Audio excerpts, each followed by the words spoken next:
Hello, everyone. I just wanted to hop on here before we dive into today's lecture, just to tell you how much I'm enjoying your articles. Now, some of you, we've had some issues with not plagiarism, but it being flagged as plagiarism within Blackboard. And I appreciate you guys with your willingness to adjust and learn from this experience. I know it's kind of frustrating, but since TCC does have a zero tolerance policy, it's really, really important that we have those discussions and that we're able to adjust and know how to professionally adjust those article summaries appropriately. And let me tell you guys, I have learned so much from y'all already. And I'm so pleased, and I hope that you're getting something out of these research articles. And I can't wait for you to dive into your summary research paper here in a little bit. It's going to be really helpful for you to now take those journal articles and compare and contrast them. So I'm really looking forward to that. But today we have a really fun topic, okay? I'm going to pull this up. So today we're talking about the anatomy of nervous tissue, okay? And I really like this section just because we get to have a conversation and kind of give a little bit of analogies and just kind of summarize different concepts that maybe you have learned about before, or maybe this is something novice and new. So let's just dive right in, shall we? With this one, we need to know and understand neurological anatomy because it helps us know the wiring system. Honestly, if you think about our bodies as a house, the electrical system, the wiring system that's able to communicate all of that electrical pathways is a part of that, is our nervous system, right? It's the messengers. Yes, of course, we have hormonal messengers and all that other stuff, fun stuff, but for neurologically speaking, it helps the muscle be able to be told what to do, okay? And, no, it's not a time filler, I swear. This is really, really important stuff that I don't think everyone knows. And it's important to know why your body does what it does and why it should function optimally and why maybe it doesn't, okay? So let's kind of dive in here with some little bits of like the basic, what do you want to call it? Vocabulary. I hate to use that word because it flashbacks to things that we don't like. So I'm not going to make you technically memorize this, but just keep it in the back of your head because I want you to understand this for the exam, okay? So neurons, if we're thinking about a football team, right? We're just going to set up these guys, this analogy as a football game, okay? If we're thinking about a football game, the neurons are the players, okay? These are the guys doing the thing. They receive and transmit that stimuli and action potential. So basically they're doing the work, okay? They're out on the field, they're sending the messages, they're receiving the messages and making the plays happen, okay? Then you have another aspect of the nervous system or neurological anatomy that is the neuroglia, okay? So these guys are the support staff. Like these are the support staff that are on the field, there if you need them, there to troubleshoot, there to drag an injured player off the field, whatever the case might be, they support and assist, okay? So there are support staff. So those are two main components that we need to think about. And then we need to be able to divide up a neuron or nerve cell successfully. And sorry, I've been talking all day, so if I make up new words, bear with me. With this one, we have the cell body, okay? This is the big daddy. This is the house of the nucleus, okay? You'll see that pointed right here, my cursor. It's the big component of the neuron. And then we have the dendrite. Those are those sticky outy thingies. Yeah, you see it branching off of that beautiful cell body. This is what is going to receive that information and disperse. The axon. This guy is a longitudinal segment that connects impulses away from the body. So this is that long session that after a input has been received, it transmits through that nucleus and then on down the line to be dispersed.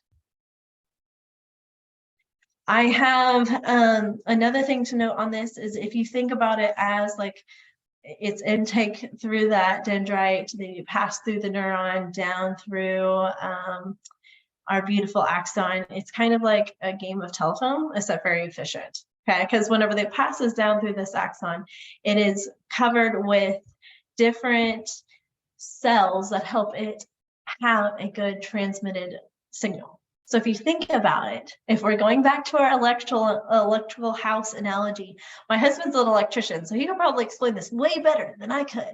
But whenever he would talk to me about what he's doing, I'm like, oh, that's like the cells. So we're going to play with that, okay? Whenever you have a electrical wire, it usually has some sort of insulator around it or a covering. That's our Schwann cells, okay? These guys actually insulate that axon to actually help that conduction happen and help that message be passed down the line, okay? So if that helps you with that terminology, that analogy, great. The gaps though, so maybe that break in the insulator is called the nodes of Ranvier, okay? These guys are those gaps that help the electrical current jump down that axon.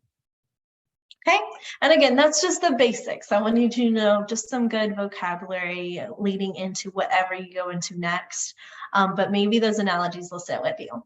And then, of course, I want you to know the different neurological anatomy systems. We have two. You have the central nervous system, so the CNS. This is comprised of the brain and the spinal cord. Okay, so that's our central nervous system. Then we have the PNS, which is the peripheral nervous system, basically everything else. So it branches off of that brain, branches off the spinal cord, goes into the body and elsewhere. Inside the PNS, so this is everywhere besides the brain of spinal column, so into our fingertips and toes, we have four distinct structural, there is structural parts. There's sensory receptors. These guys basically are able to sense what is happening to that area. So think about the kid who stuck his tongue on the cold pole, or I'm thinking I am a mom and I have a 4-year-old, the kid who reaches out with their hand and tries to touch the hot stove. As it gets closer to that hot stove, if he's kind of nervous and he's not going too fast, the brain will light up and be like, wait, hold on. The receptors on the fingertips are telling me that this is hot. This is probably a bad idea. So again, this is that feed forward, this feedback system that our body has. So you have these four structural parts going on through here. We have that sensory receptor. We have a nerve that actually conducts that. So say like my son example here, where he's wanting to touch that hot stove.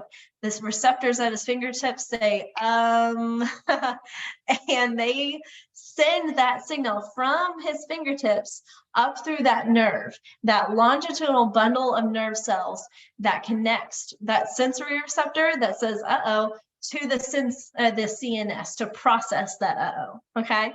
So the ganglia, plural ganglion for short, is the collection of those neurons and that nerves that are passing up to the brain and spinal cord, okay?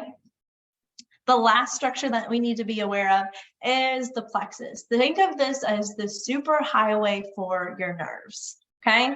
You've probably gone to Dallas or Oklahoma City or Chicago, and you've seen those like mega highway exchange places where you have different interpasses and highways traveling up and over one another. That's kind of what a plexus looks like. It's a bunch of communication pathways crossing over and converging into one spot, okay?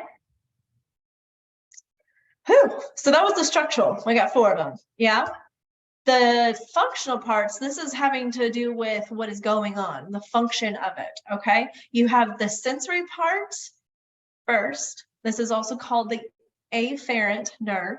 This is receiving that stimuli and sending it to the CNS. So it's receiving what is going on, okay? It's receiving that sensory stimulus. Versus the motor nerve. This one's going to be doing the effort. So the efferent. That's where the CNS sends that impulse back down to that appendage or to that space, telling it what to do. Okay. So let's use my son example, okay? Because he has done this, bless his little heart. Reaches out, finds that hot sensation. The sensory in his fingertips, those nerve receptors, they go, wait, what's that I'm sending? And it's sending that up the nerve through the plexus up to the brain and spinal cord, to the brain. And it basically is, this is hot. This is a bad idea. I should probably not do that. And if that signal gets sent back fast enough, it's going to tell the motor or the efferent nerves to be like, hey, you got to pull your hand back. This is a bad idea. Okay. So as kids, you know, that pathway might be a little less efficient. And so sometimes they have to learn through trying. But the goal is having that contact, having that stimuli sent up to brain and back, okay? All right. Hopefully that's making sense, clear as mud. Now, what I'm going to do is I'm going to give you guys a couple of things. We're going to discuss the basics of different type of neurological transmissions. And this is like diving into physiology. So I'm not going to steal their thunder, okay, promise. But I want you guys to become familiar with some terms. That way, whenever you dive into physiology, it doesn't slap you upside the face. And I'll also give you a couple of YouTube resources so that you can learn more about it. The basic definition will be on your exam, okay? So let's travel into this. There are two types of signal transmission, ion and neurotransmitter, okay? So one is a charged particle, like potassium, calcium, sodium, whereas the neurotransmitter is more chemical. So we're thinking about hormones, okay? And this is how we transmit these neurological systems and messages. Transmission with ions, there's different pumps and different ways that we do this, and we'll get into those in a moment, but you have a concentration gradient. You lose that concentration gradient, and then you restore it. So basically, you have a balanced state, you have an imbalanced state, and then you have that restored balanced state, if that helps you kind of picture things. So think of it this way. You have an action potential that's sent. So like, hey, this is what's going to be sent. This is what's going to happen. Then depolarization, it's losing some of that concentration gradient. And then repolarization is where that balance is restored, okay? Again, just want you to be familiar with these action potential terms, depolarization and repolarization, because I'm going to follow it up with some videos that's going to help to back it up via animation, okay? Repolarization can happen via a sodium-potassium pump, basically, again, pumping those ions back into the space. And then, of course, we have the neurotransmitter. This is hormones, so it's a little bit more complex, a little bit more, a few more steps, okay?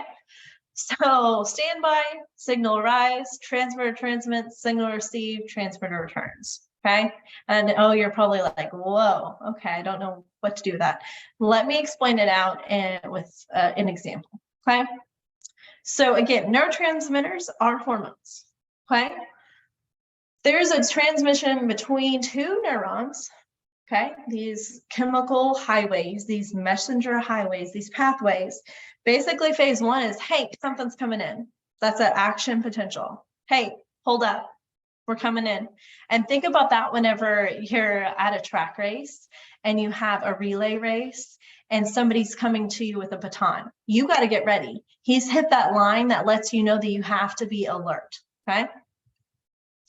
Then you have the presynaptic transmission. This is where your race buddy is right behind you, about to pass you the baton. So you've taken up running, you guys are converging, you're starting to gain momentum, he's starting to finish off, handing you that baton. Then you have that synaptic transmission, basically where those components, those hormones are actually connected and passed off, if that makes sense. It's actually gone through and passed to the next neuron. Think of it kind of like that baton. Your race buddy has now handed you that baton and you're about to take off, okay? Two hands are on it, about to be exchanged. Excuse me. Signal received, that means that you have grabbed that baton and taken off like there's a fire underneath your butt, okay? So that message has now been transmitted and is now in that second neuron passing through, okay? So if you need to, go refresh what I just talked about at the beginning, those little vocab words about the different parts of the neuron, the dendrite, cell body, axon.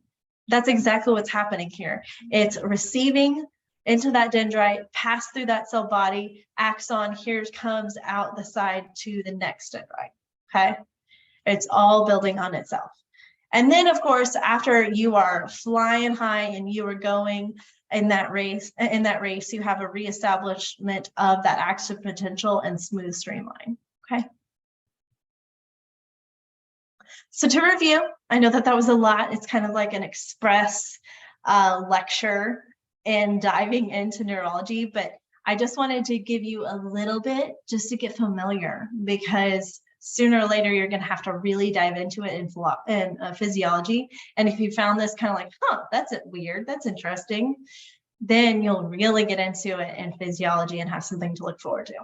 So neurons, nerve cells, and neuroglia. Remember, two different types. You have the player and you have the support staff. The nerve cells, the neurons, those are the players. They are doing the dirty work. They're making the plays happen, sending those messages. Then you have the neuroglia. These guys are the support staff. They're helping get the job done. Axon, dendrite, body. These are the parts of a nerve. CNS, PNS. These are the two systems of our body, of our nervous system. The PNS has 4 structural parts: sensory receptors, nerves, ganglia, and plexus. Then, of course, you have the different types of transmission that occurs. You have a voltage-gated transmission, which would be the ion pumps, and then you have a neurotransmitter-gated pump and transmission unit. And what I'm going to send you is some additional YouTube videos just to kind of back these concepts up, okay? So hopefully that got your beaks wet in neurology, and I hope you enjoyed this.